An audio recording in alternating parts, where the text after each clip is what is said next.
All right, everybody, Brett and Faith here with the Auburn Blitz update from SEC Media Days 2025. It was Auburn's turn this morning, and Faith, we weren't part of Digital Drive. We didn't pay that fee. So a lot of people didn't pay that fee, so we could not go live from inside, but I wanted to give an update to everybody on what you and I kind of heard from Coach Freeze and the three players from Auburn, and then we've also heard from the head of officials and some of the rule changes that are coming about, maybe some of the more important ones that kind of stood out to us, and then just the overall vibe of Auburn here in Atlanta at Media Days today. Yeah, I think starting out, I guess we'll start with some of the new rule changes. Right. Just real quick. We've seen a lot of overtimes going into 3, 4, 5, all the way up to 8. And that was one of the big ones, is that once you get to overtime number 3, you have one timeout for the rest of the time. Yeah.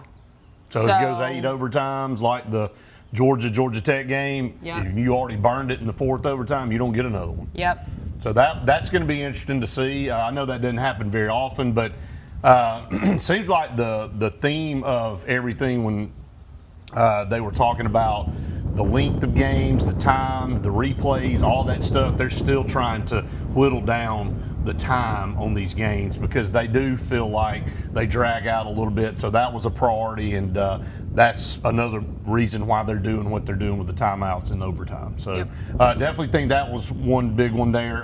They're going to watch defensive linemen very closely this year.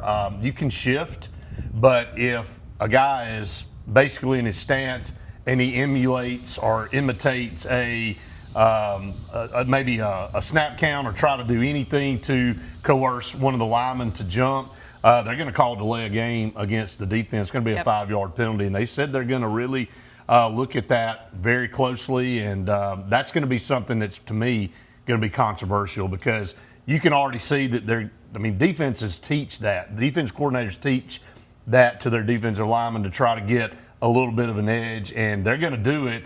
And it's going to be like, all right, catch me doing it. And when they do, they're going to complain about it. They're going to say, well, that's not really what he was going to do. You and I said that when he said that. It was kind of a gray area there. Yeah, that along with one of the other new rules is that on kick return or even punts, he said that you can no longer do a T. Yeah, the T signal. Yeah, so that's going to consider it being a fair catch, and you can't. It's dead where you catch it. Yep, and like he was saying about the defensive lineman call that they talked about, it's with intent, and that's just something that there is no right or wrong with intent, and so that we were talking about how is somebody going to have an argument against, well, I wasn't going to go do that.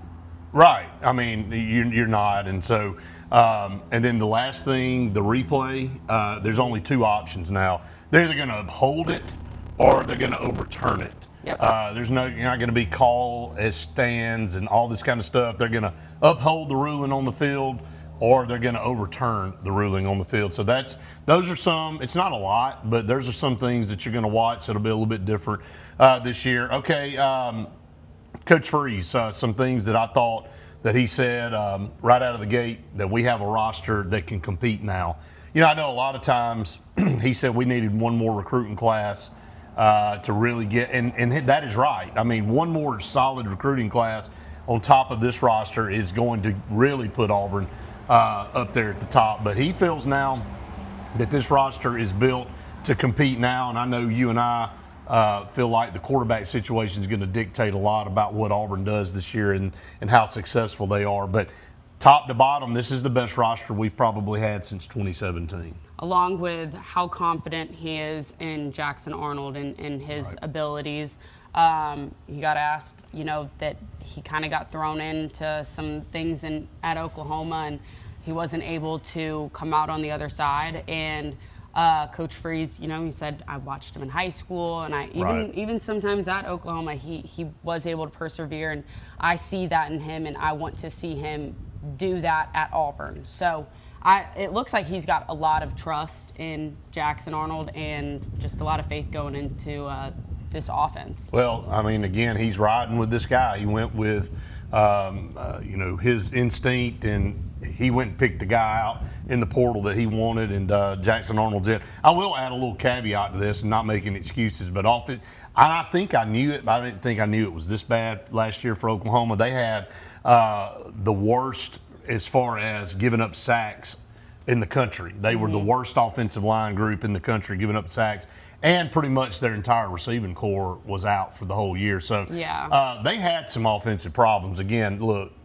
for whatever reason, Jackson Arnold didn't have a good year last year. He came back from being benched at the end of the year and won a couple of really big games, one being the Alabama game. But again, Jeff Lebby leaving, going to Mississippi State, had a lot to do with that, I guess, disruption of what he was doing from his freshman to his sophomore year. But when you listen to that, again, you got to give somebody a little bit of a pass when you go, okay, their offensive line unit was absolutely the worst in the country. So let's see.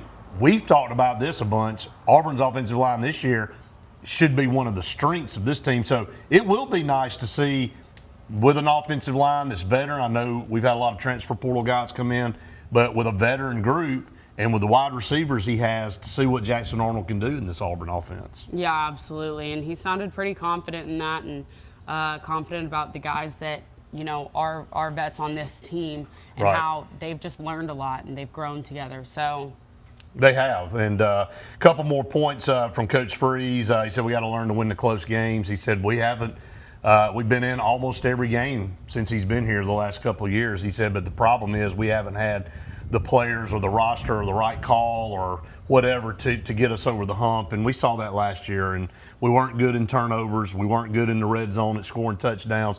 The little things that it takes to win close football games, we haven't been really good at around here in a while. So he talked about that.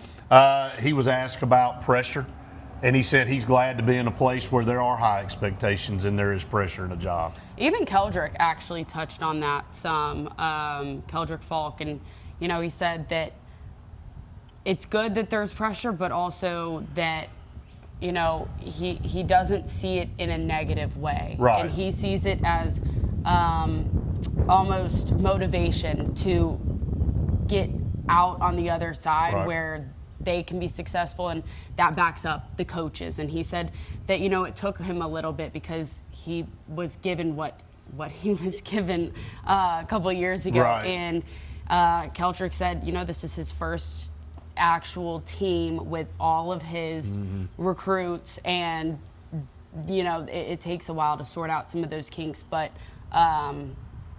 it looks like it's going to move in a positive direction, and that the pressure is just motivation for them. Absolutely. Again, you want to be part of a program where people care and expect you to win. And so a couple more things. One thing that we were shocked about is that nobody asked a question about the salary cap and how Auburn's approaching this. That's been the topic around here for about a month, and everybody's been talking about it, but we decided not to ask that question because we've already asked it. We've already been in a couple settings where that question was asked. We were at Ambush a couple of weeks ago, and that question was asked, and I was expecting somebody in the national media, to be honest with you, to ask that and go down that rabbit hole, but it didn't happen. And there was one little funny ask about the golf. Are you tired of defending your golf game? And he's like, no. I mean, kind of went through that same spiel, so there was nothing really there. But the last thing, Faith, that kind of stood out to me is he said this team should definitely be in the playoff discussion at the end of the year.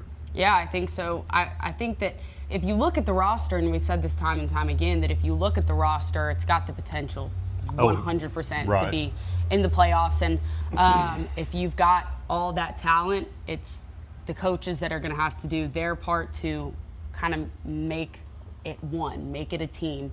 And that's what we're going to have to see this season. And I always say just trusting our coaches and knowing that they have the best interest for the fan base and also these kids. Well, that wraps up Media Days for Auburn, and they're headed back to Auburn now and 3 weeks away from fall camp starting. So it's here.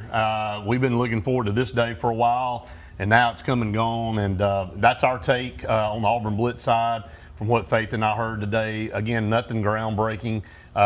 If you've been following us and following anything with Auburn, you've heard basically all of this.